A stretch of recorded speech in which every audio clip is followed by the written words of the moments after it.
Welcome to Tangent PropTech, where real estate meets innovation and goes a bit off script. I'm Edward Cohen, PropTech entrepreneur and your host, alongside my co-hosts and PropTech venture capitalists Jeffrey Berman and Zach Aarons. On this show, we bring on a guest who's shaping the future of real estate. We dive into housing innovation, climate tech, the future of work, and everything transforming our buildings and cities. And of course, we go on some tangents. If you work in real estate, PropTech, development, or if you're just obsessed with making buildings and cities better, this show is for you. Because the best real estate ideas start with a tangent. If you're building something impactful in real estate or tech and want to reach our audience of decision makers, investors, and operators, email us. That's tangentcommunity@gmail.com. Hi, I'm Edward Cohen. Welcome to Tangent. Hello there. This is Jeffrey Berman. This is Zach Aarons. Today on Tangent, we have Kevin Shtofman, Global Head of Alliances and Corporate Development at Cherre, connecting decision makers to accurate property and market information. Hi, Kevin. Where does this podcast find you? Currently, I'm at home in the new financial capital of the world, aka Y'all Street, Dallas, Texas. I mean, I think Dallas has earned its name in the headlines and its nicknames because you guys are leading the way, construction-wise, housing-wise, headquarter relocation-wise. Yeah, Zach, when are you guys moving Metaprop to Dallas? If you see the taxi cab behind me, I packed up all of our computers and desk chairs, and we are just beelining it out of here. Kevin, you've been about 3 years in Cherre, tremendous rise from a company that really seems to be powering a lot of what investment and asset managers in their space are doing.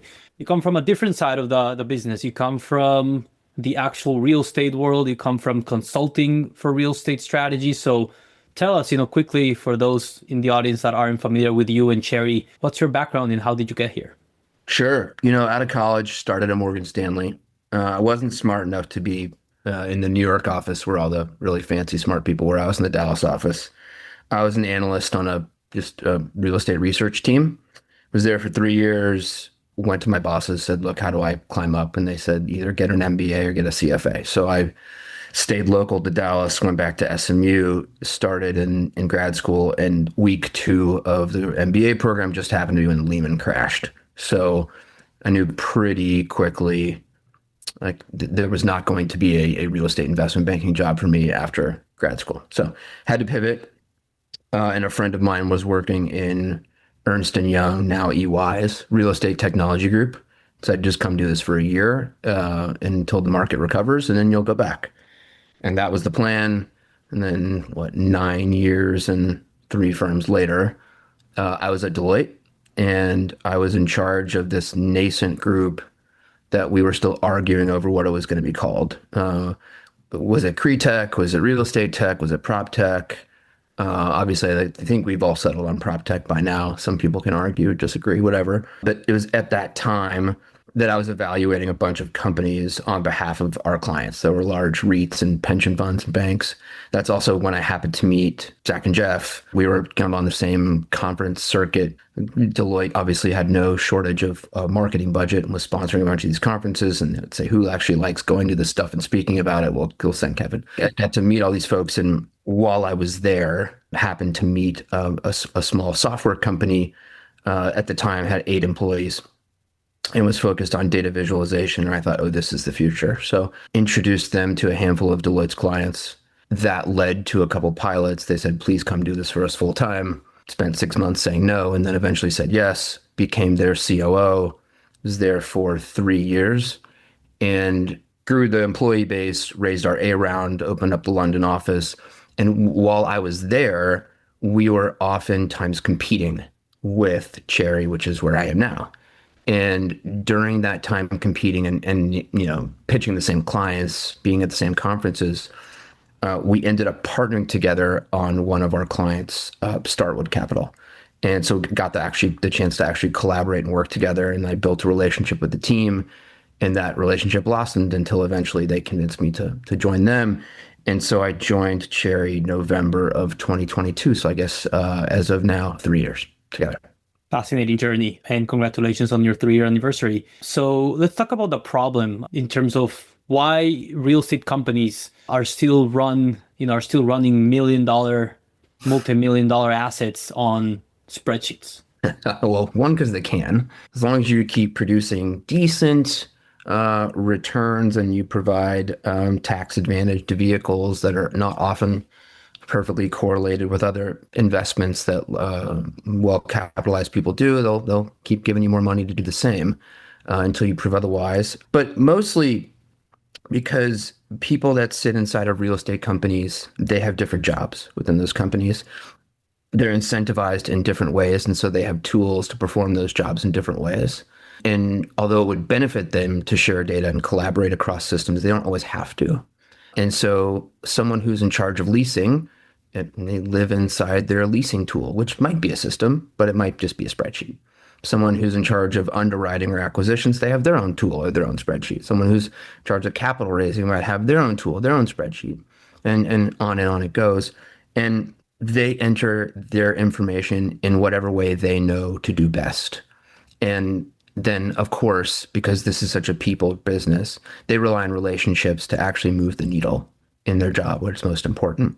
So for those reasons, that information often still, even at fairly large companies, can sit siloed for a while.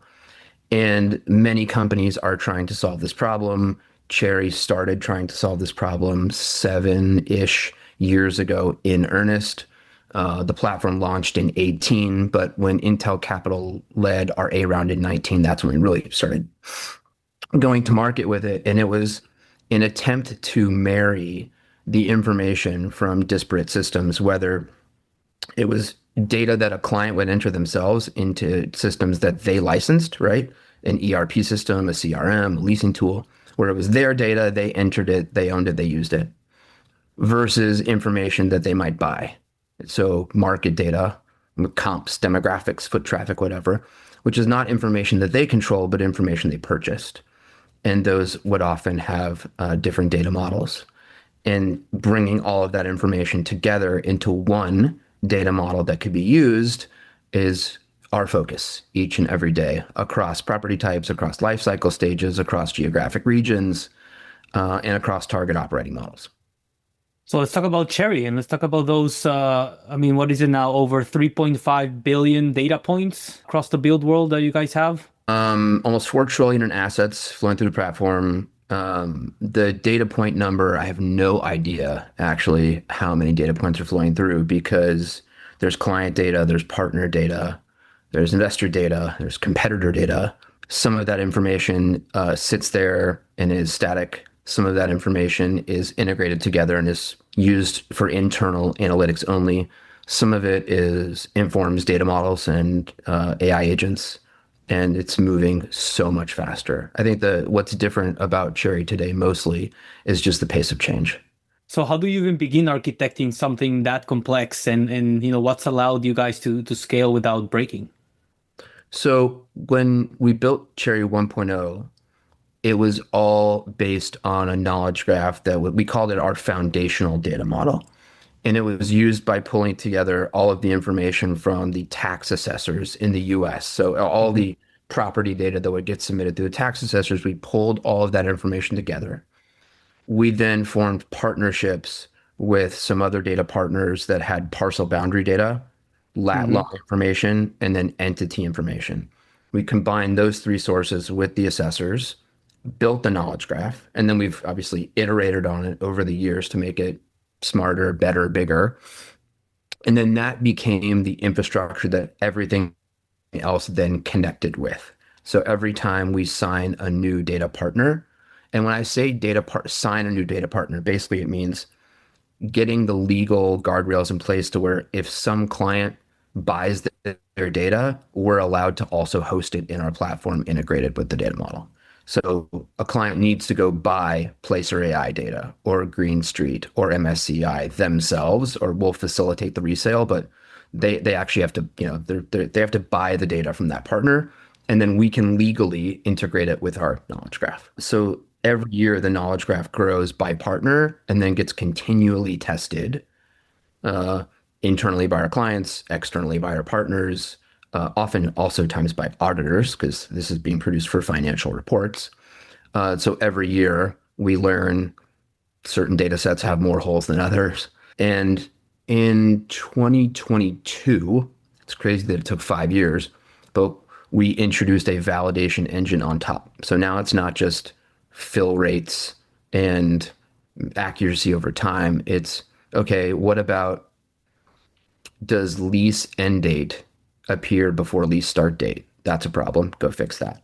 Does loan amortization schedule equal loan length time?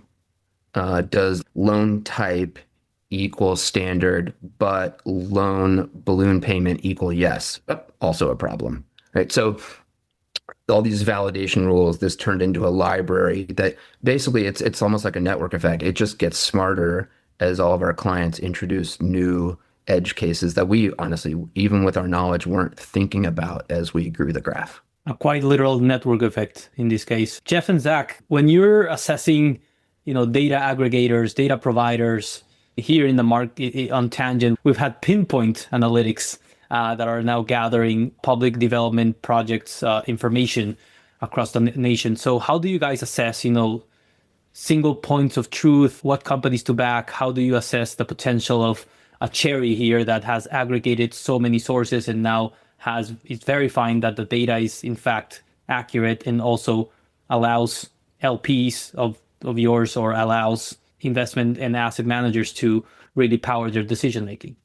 I mean, we looked at Cherre a few times. I met LD at the very beginning, and the company was completely different. It was, you remember, Zach? It was like a visualization tool for data around mispriced apartments. Remember that?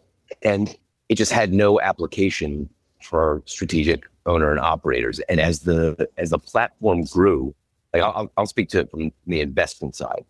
The valuation always eclipsed where we felt comfortable that we were going to make a multiple on our investment, and I still feel that way. But I think that they built one of the more, like when we talk to our LPs and we ask, okay, what data products are you using? The ones that are using a data product are you usually using either the one that we backed called Unicast, which feeds into Cherre, which is one of the Cherre partners, or they're just using Cherre alone, which tells you that they've really built a very strong system of truth. What I think that the challenge is that they're like, today I spoke at a conference and one of the panelists was a real estate private equity firm that builds their own prop tech companies only for their own use.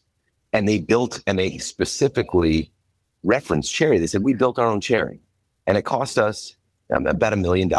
We have no intention of productizing it. It's just for us because we know how to do it. And that, at least for me, when I'm looking at companies, that's one of the risks that I look at and say, hey, Cherre has to continue fighting that ground war for every single one of those contracts. But the flip side of it is I can say with confidence when our LPs ask us, hey, what are the companies that have staying power in the space? Cherre is one of them. And I think that's actually driven a big evolution in our platform. Early days, this is before I joined, right? This was back when we raised the B round in 21 when we had a, how do I say this? Well, this is going to be public, so I'm going to regret it. But when we had a more aspirational valuation in the ZERP days, we wanted to be like the everything store. Like we'll ingest the data, we'll model it, we'll visualize it, we'll provide the reports. We got some very constructive, very stern market feedback that is not acceptable. That like we wouldn't get any support from the IT teams at large organizations because not only are we threatening their jobs, we are now a bottleneck that they are dependent on to produce dashboards and reports and workflows. And like that's where they find whatever alpha they're going to generate for their clients, which is the business, right? The heads of asset management, the heads of acquisitions. So we completely evolved the purpose of the platform and call it like early 2023 to focus more on data management. So everything I mentioned about the knowledge graph, but turning it into a transparent workflow so you could see what data was loaded, when it was loaded, who loaded it, how long did it take to load, what validation rules set on top of it. But then after that happened, okay, we're going to send that data model back to the client. Some clients don't want us to do that. Some don't have their own sophisticated in-house IT team. They're a middle market shop. They want us to do everything for them. That's fine. But the economic model, it becomes tough. But for large shops, they say, no. All right, you've done all that work. Now we want it back in our own warehouse, and we'll build the dashboards, and we'll build the reports, and we'll put it in our own workflows. We'll build agents. But now we can actually go back to the business and give them what they want. We can do it faster with our existing team. That was a big shift for us. And it's helped us grow our client base. It's helped us grow our geographic footprint. And it's obviously helped us grow our revenue. But we've had to grow into that valuation for sure. That was my next question. So I love that you guys anticipated it. Yeah, what's, these real estate equity that Jeffrey mentioned, they could have, internal talent that was able to do it, or they had cleaner data, better quantification of the data and cleaner data. At the same time, they're missing out on the network effects, right? And while Cherre's focused strictly on getting the best data out there and powering investment and manager decisions and asset manager decisions, a company with its own data, they only see what they can see, right? That's not necessarily true. If you're a real estate private equity firm and you can choose to pay for the same upstream data feeds that Cherre or Unicast or Placer is doing, it's complicated. You have to have almost none of our limited partners have the wherewithal or even the stomach to hire a data scientist to tie all that together, which is where a company like Cherre comes in, because Cherre's saying look, you don't want to have this person on your team. We could do it. Right? And that's the value. But there are firms, I would say it's far and few between, Zach, I don't know about how you feel about this, but that would say we would rather do this ourselves in the extremely complicated way. The extreme I'm finding is people are either using one of the aggregator businesses like Cherre, or they're not doing it at all. It's outliers, the ones that are doing it themselves. Yeah, I would say it's the largest firms that have the AUM and the budget to pay for a chief data scientist. And at this point, increasingly, we're seeing chief AI officer who's looking at building some of the agentic workflows, right? There's a lot of opportunity for Cherre to continue to grow over the next few years. I would say, to elaborate on what Jeff said a little bit, there's pressure from folks saying, with big budgets, that say, okay, I have a chief data scientist, I have a chief AI officer, I'm going to vibe code a copy of this that's 80% as good and buy the data feeds myself. Or a mid-market firm saying, I'm going to leverage GPT technology and LLMs and agentify my workflow in such a way where I can recreate maybe 50% of the model. And neither of those sort of pressures on the business model existed even 3 years ago. However, the awareness around Cherre itself and also the value of what it can bring, essentially piping in data in between these disparate providers and the disparate ERPs upon which all of these firms at this point are running their business on, that's only increased. Where I don't talk to anybody in the sector now who doesn't understand the value of having this data and having it clean. And finally, I think understanding that they never had it clean before. That's a relatively new concept. I think even 5-6 years ago, you had to educate the sector customers on why they would even want this. Those days are totally over. Everyone knows they need this or something like it if they want to remain competitive. I think it also depends on the company's target operating model. So if you're a vertically integrated shop, you manage your own buildings, you really get into the nitty gritty of like facilities management, building operations. Like you have a deep understanding of all the data in the buildings, and you're looking at sensors and the boilers and chillers and how all of that data melds together.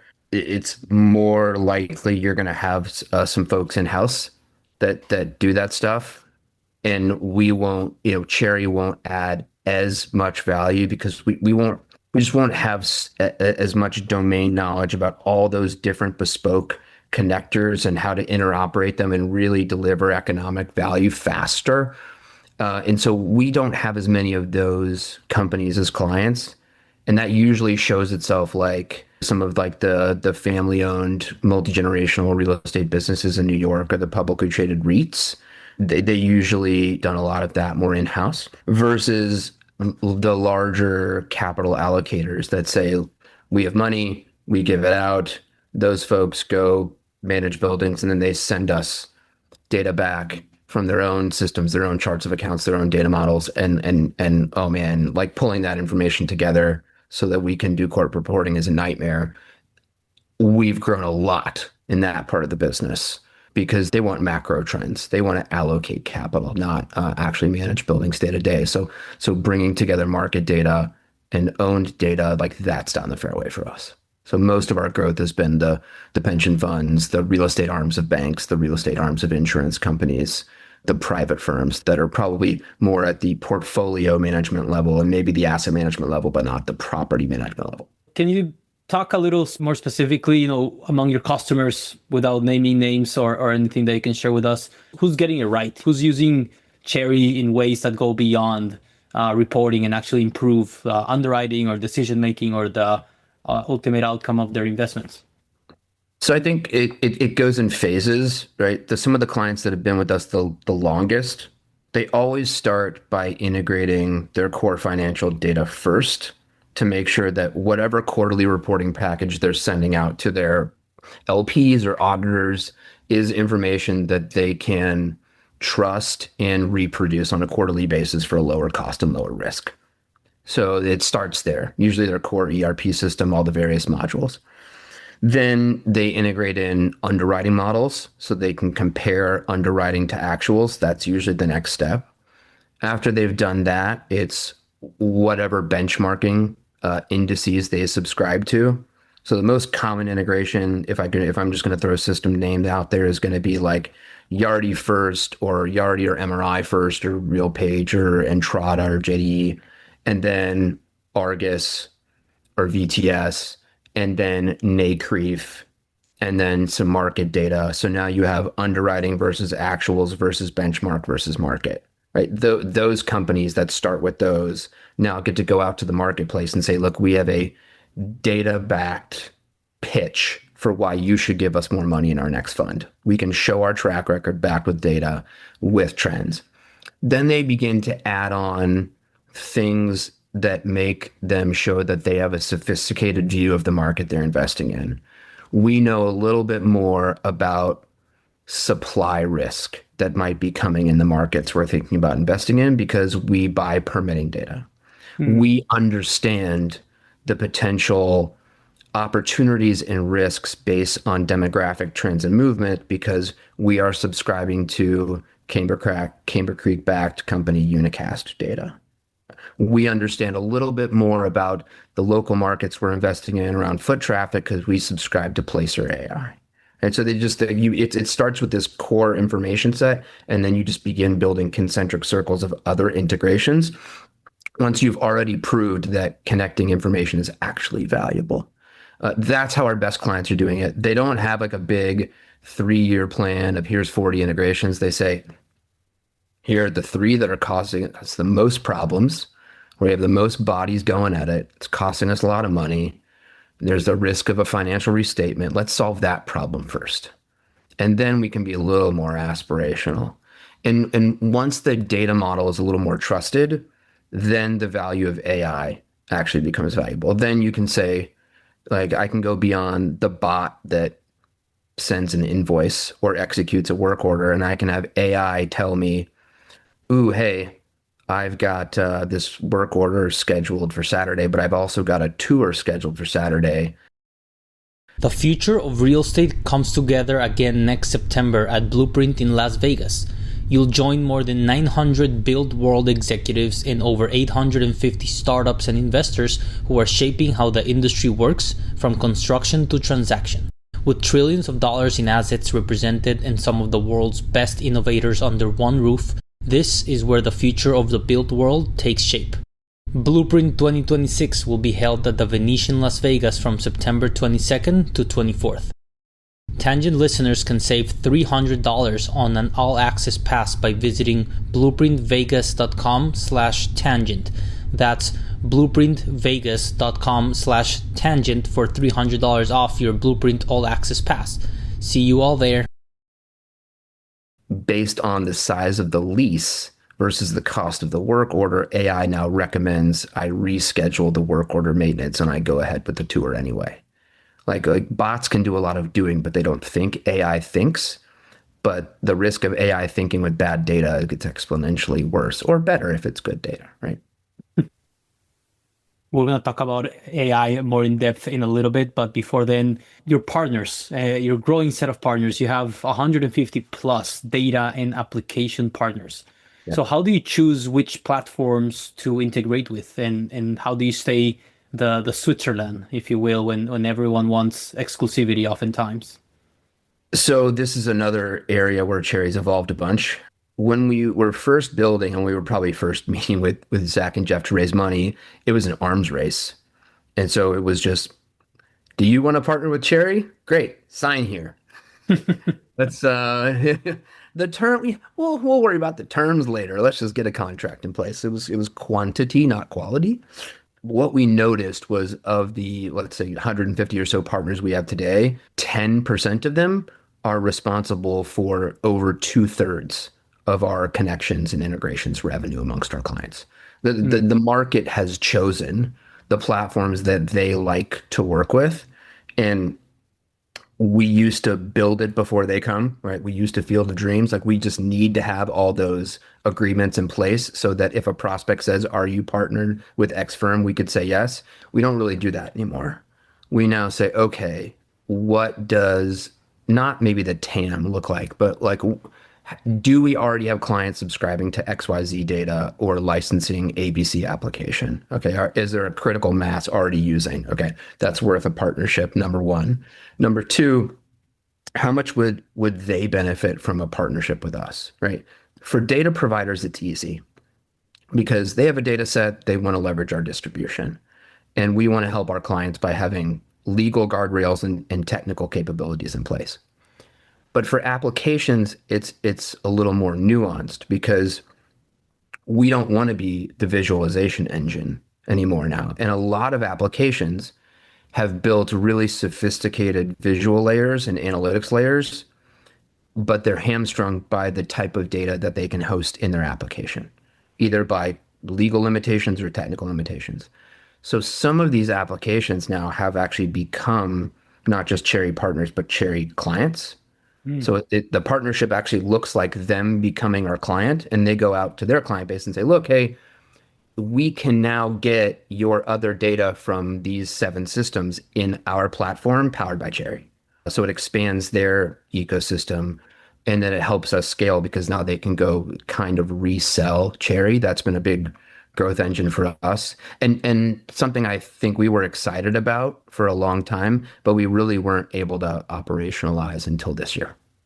Very cool how the nature of those relationships evolve, and first they were clients and now they're resellers or both. And then sadly also competitors, right? Like some of our used to be best partners, I'm not going to call them out by name. Some of them decide for whatever strategic reason, usually because there's some economic realities and they want to grow and they need exits themselves, they have to start building their own pipelines and hosting data and then directly competing with us. And they stop becoming clients, they start becoming competitors. And that's where we're headed. I think a lot of companies, when they have their own engineering team and their own capital base, we always have to be cognizant that that's a possibility. And so we want to be Switzerland and we want to be friendly with everybody, but we have to realize that that's not always going to be forever with everybody. Right. You got to be Switzerland, but you got to have that NATO treaty to make sure you have that leverage. So Cherre's agent marketplace and all-in-one tool. So you recently announced Cherre AI agent marketplace and tools for asset managers. What's the vision behind these launches and how are they solving client problems in today's market? Yeah, the thought is that we've been doing all of this work to make data AI ready.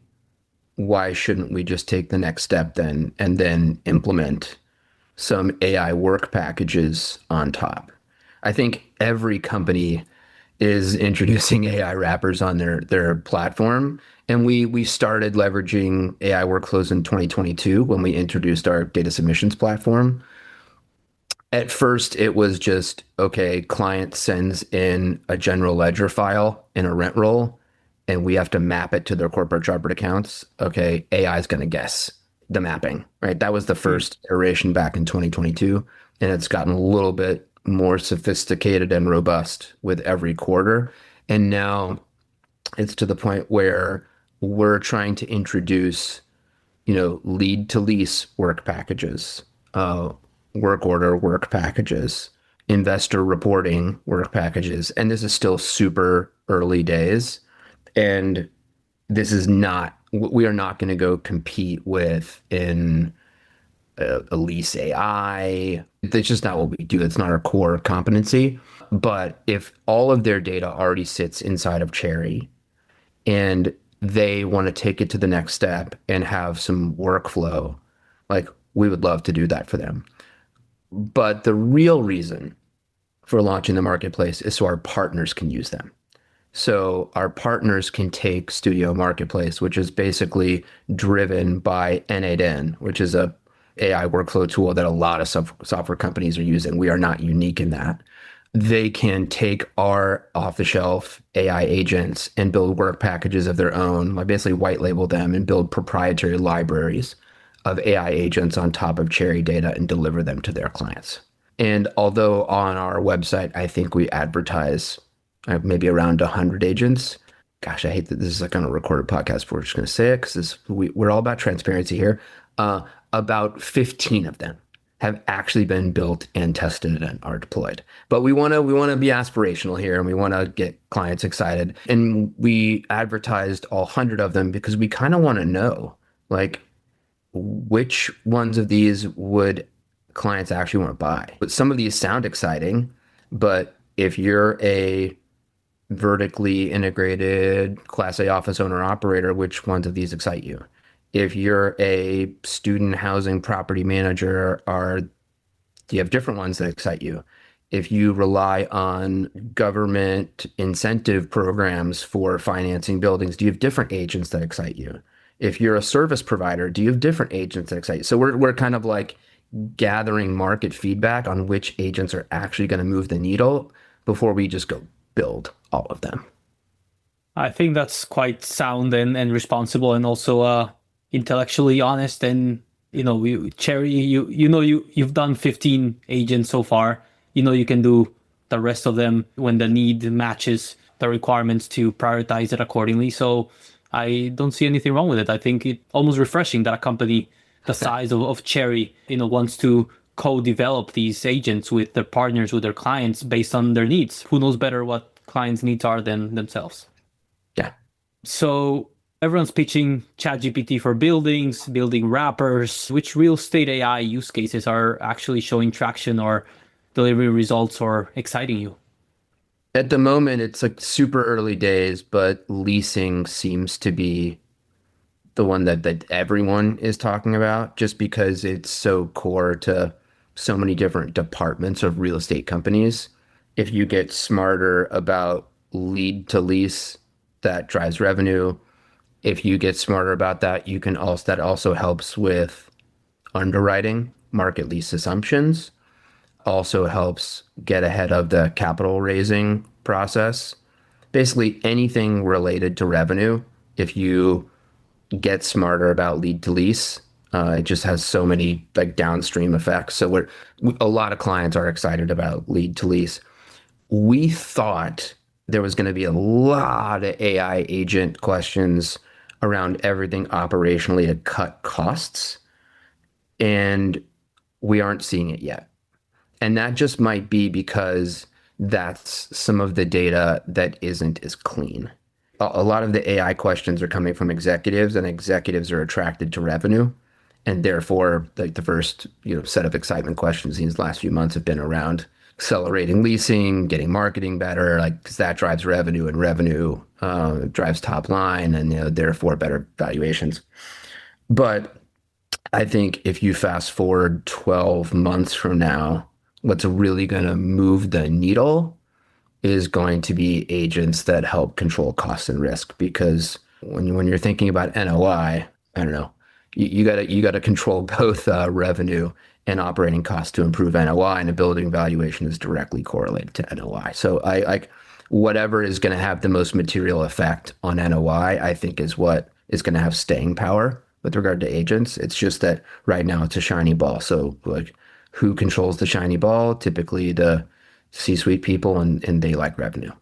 On the AI-powered leasing, shout out to Connie Lee from Refi, who we had on Tangent previously.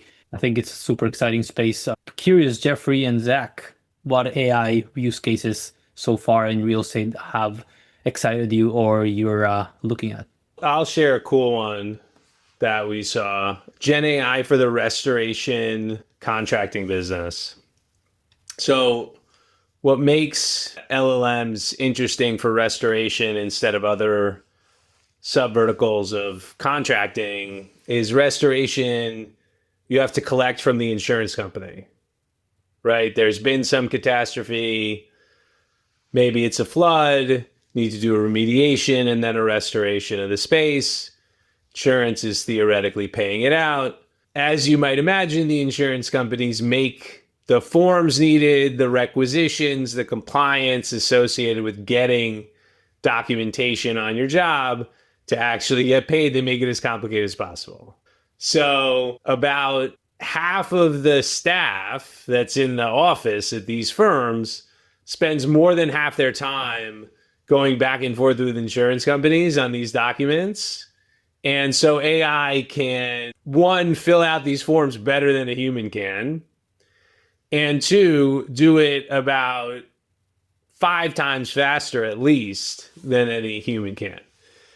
And so you're seeing significant margin enhancement there, which is really exciting and also really interesting if you contrast it with other subsectors of contracting work where you're not seeing the same kind of lift, right? You have AI for scheduling, you have AI for ticket management, customer disputes, whatever, but it's not adding the same kind of lift that it does in a business like restoration when you're so enmeshed in these very complicated, often incorrect documents all the time. Zach, you guys are investors in Light RFP, yeah? Yes. Okay. I don't know the full scope of what they do, but I feel like AI with regard to responding to any related RFP is like, it's such a pet peeve of mine. I hate RFPs. So if they're helping solve that problem, I'm like, please just take my money. They work on putting out and managing the response. But we have a great AI company in Handoff that prepares estimates using AI for residential contractors and subs. And that's another great use case. Because oftentimes in that you're competing on accuracy, but like you don't want to lose money on the job. You're also competing on speed. Like you got to get that in if you want to win the job. So AI is super helpful with respect to creating estimates. Definitely helpful for light RFP as well on the other side of putting out the RFPs and then doing like bid leveling type stuff. It can be effective for as well. There's just a ton. I mean, we can do a whole episode on going sector by sector and kind of trying to parse out and separate what's just noise and is cool, but doesn't really lift margins, and then what's really driving either significant revenue growth for the clients or margin expansion. Thank you, Zach. That's been always on my mind. whether everything that's happening now with AI in the real estate world, is it going to be improving it marginally, or is this, a seismic, fundamental shift that we're going to see, double-digit improvements in terms of how we process, how we invest, how we manage, how we value assets, and everything else. Kevin, I want to ask you, what's next for commercial real estate intelligence? What's the future of real estate data? Is it about better forecasting, real-time ESG reporting, portfolio health metrics, or something else entirely? I've evolved a lot on ESG. I think I've done the full 360.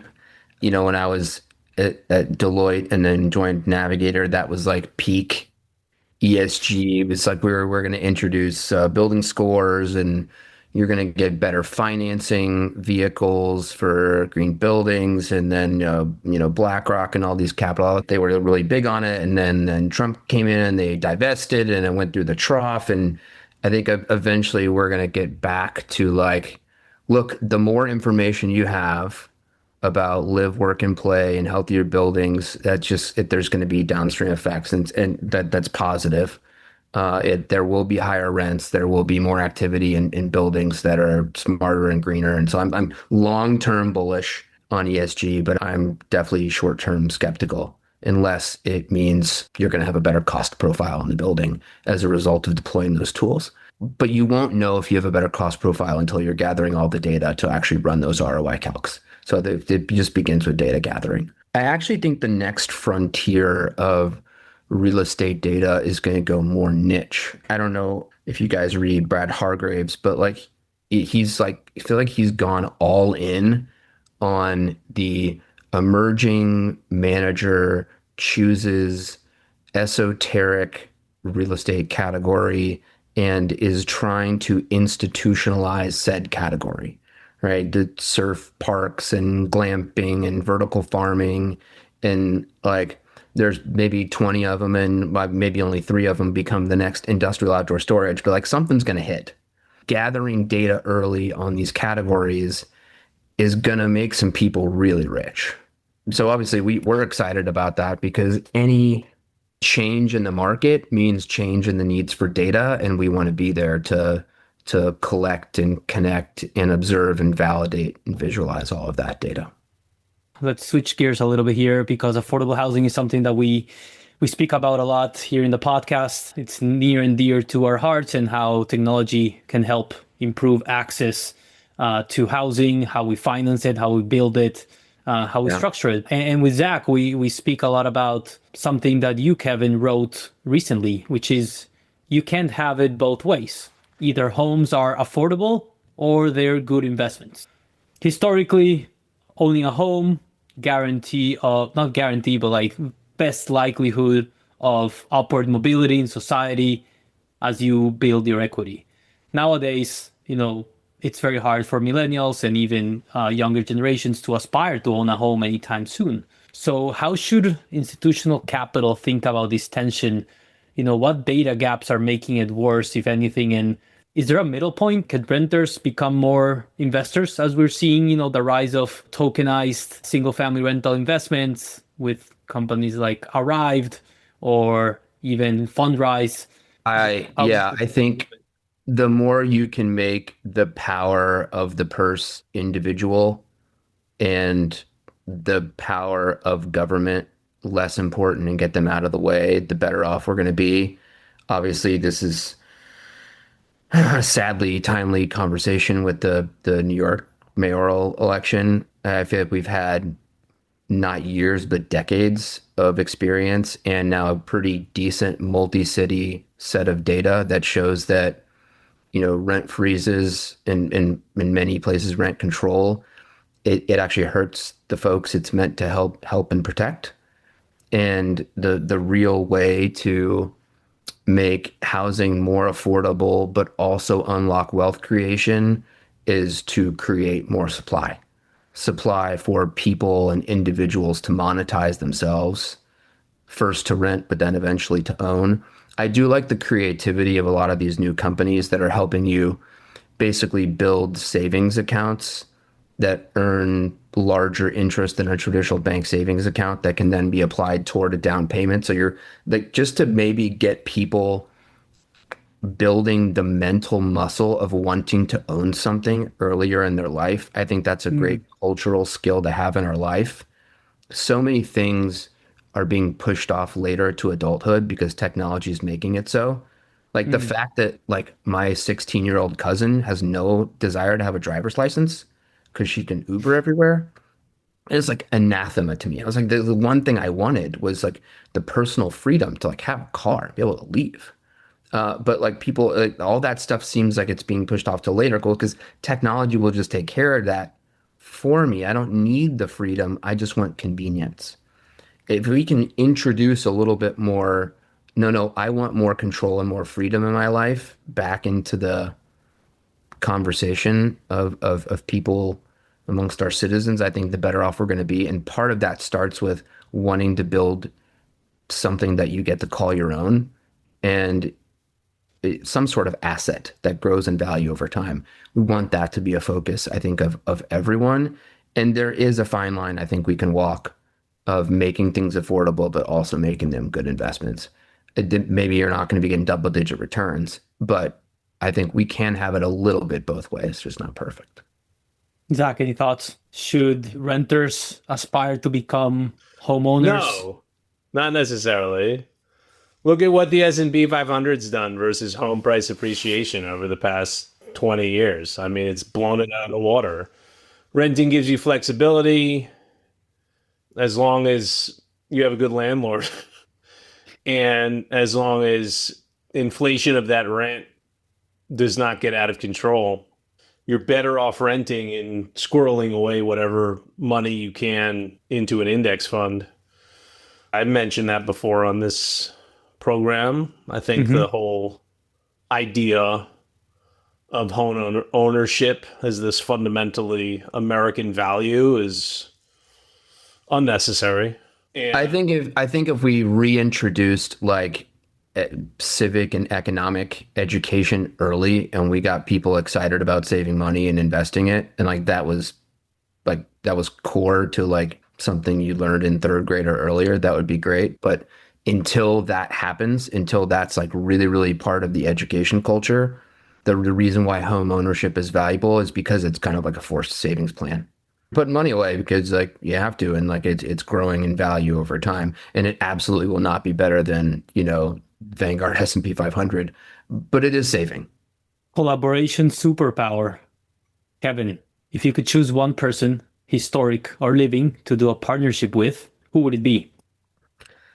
So we talked about this. I tried to find a tennis coach, and I'm just like not good at this. I don't have the Zach level of knowledge. I mean, there are so few tennis coaches in the world, right? I have a good one. Okay.